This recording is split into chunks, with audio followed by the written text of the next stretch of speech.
Welcome to the afternoon update. I'm Ellie Petrusevic.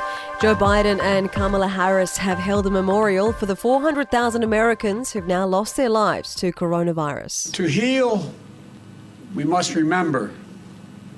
It's hard sometimes to remember. The memorial in Washington, D.C. comes ahead of President-elect Biden's inauguration in the early hours of tomorrow morning. Donald Trump will apparently skip the event and fly to his Florida golf course. Meantime, opposition leader Anthony Albanese has slammed Scott Morrison for being too close to Donald Trump. However, the PM says the suggestion he will struggle to do business with the new administration in the US is ridiculous. Back home, it's been a day of zero new community cases of COVID for New South Wales, Victoria and Queensland. Queensland Premier Anastasia Palaszczuk says Greater Brisbane is on track for eased COVID-19 restrictions from Friday, while New South Wales is flagging more freedom as early as next week. Residents along WA's Pilbara coast are being told to prepare for their first cyclone of the season. The Weather Bureau is forecasting a tropical low that will likely make landfall on Saturday. New figures have revealed more than 75,000 applications for the Home Builder scheme were made by the end of December. That's 3 times more than the federal government had anticipated.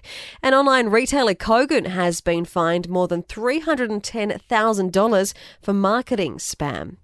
Over to sport now. Aussie cricket captain Tim Paine maintains he's not going anywhere as the leader of the Australian Test team.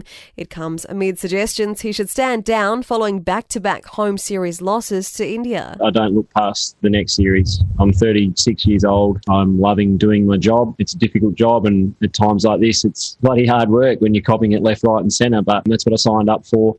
And Victoria's Police Minister Lisa Neville has confirmed Tennis Australia is taking care of the full cost of hotel quarantine for Australian Open players and support staff. It follows comments from tournament boss Craig Tiley that the Victorian taxpayers would likely bear some of the cost. To entertainment news, Lady Gaga's arrived in Washington, D.C. ahead of Joe Biden's inauguration, where she'll perform the national anthem. She's taken to Instagram saying she hopes tomorrow will be a day of peace.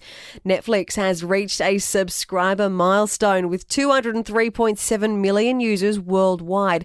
That's up 36.6 million subscribers last year alone. And Marilyn Monroe's former home has sold for nearly $90 million. The LA mansion actually going for less than half the initial asking price. And that's the latest from the Nova Podcasts news team. We'll see you tomorrow morning for another episode of The Update.